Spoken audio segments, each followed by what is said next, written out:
CEOs paid $399 to 1. Fair or not? Who knows? February 19th, 2023. It's Finance Nation here. And so, I had come across a comment on YouTube by Robert Reich mentioning somewhere back in 2019, somewhere like the average worker earned this and the Amazon CEO had earned that. So I did some research.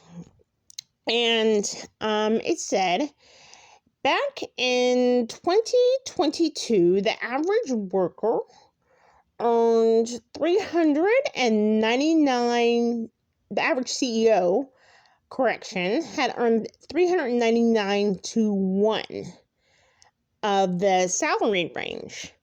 And of course, it's all questionable and stuff like that. But supposedly the top paid CEO in the U.S. is, of course, Elon Musk, $10 billion. But how that compares to Walmart, around $24 million. So basically what you have here, I'm thinking, is something like, well, people were asking, are they paid fairly? And so, or are they overpaid? That was some of the questions, of the frequently asked questions in the Google search. And I was like, are people seriously sending out, like, Google searching these questions? And it comes along this realm. Well, ZipRecruiter had actually said the majority of CEOs and the salary range itself had actually only been between the 25th percentile and the 75th percentile as of 2023 was between $58,000 and $145,000 respectively. So I'm sitting here, I'm like, well, how can that be 399 to 1? You're not earning 399 times less than either one of those amounts, most likely, right? But so it's just probably talking about, of course, the big Fortune 500 companies, of course, and certain things where issues like that happen. But, they were also comparing it to like 1965, where it was CEO pay was 20 to 1, and 1989, I think it was like 59 to 1 or 60 to 1, but there were all these comparisons, and in every single year that comes later and later and later, it just gets worse and worse and worse. And it's like, why is there this? It's called the CEO wage gap. And so I was sitting there thinking to myself, we have people, talking about the gender wage gap, the race wage gap, and that is what that's talking about, is the same experience, the same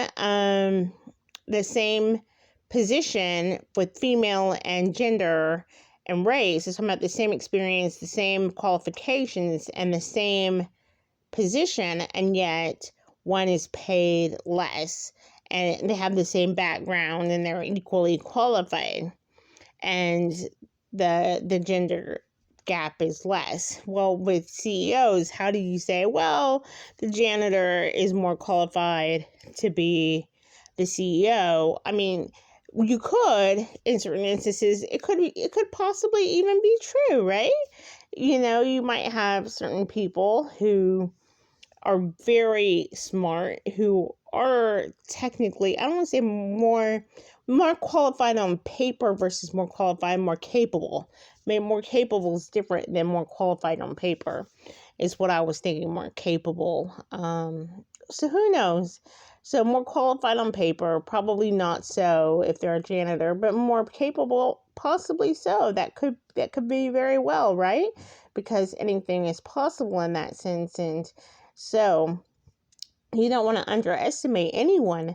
But I was just like, wow, I didn't even know that it had been getting worse and worse and worse and worse and worse and worse and worse with the, as far as, not want to say worse, but had just been growing, because if you're intending on being CEO yourself, then you're like, oh, it's not getting worse and worse and worse. It's getting better and better and better and better, for me, because I'm going to be CEO, or I'm going to start my own company, and I'm going to have the CEO wage gap. And so there is always calls to actions, and I've been wondering why. I've been hearing about it in the news, the CEO wage gap, why there's been a call to action about, possible legislation, hinting at legislation on the CEO wage gap, and how to circumvent that, because it's really interesting. I've read articles or heard articles, and it's like there really are not that many high wage earners. There are high earners in the world, business owners and CEOs, celebrities, a lot of 1099s or investors that might make more money, but not a lot of high wage earners. Had the CEOs taken that and like that, if they did divvy it up, would they even divvy it up with the, janitor, file clerks, cashiers, maids, and construction workers, or would they divvy it up amongst the executives and managers and senior managers before it ever even reached any of the low levels? Then by the time it got there, it would be like, oh, here's $50, And of course, that $50 would be a huge chunk at some of these huge companies, like the company I mentioned, Walmart, right? $24 million annual CEO salary. Well, $50 per employee, that's a huge chunk, of course. If they did that on an annual basis, if they did a huge chunk to every single low-level employee, that part-time and full-time, that would be like absolutely ridiculous, because they have millions of employees around the world. So that's different. And instead of, you're like, I'm not trying to make an excuse here saying, oh, that's a reason to keep paying them lower than and divvying it up. I'm not trying to bring up any controversy here. Like, politically, it is political in a sense, but I'm not trying to do that. I'm trying to just basically state that this is so incredible that we have a CEO situation here that could become really like inept. And what it really, I think it comes down to, is that when you have people who have financial drama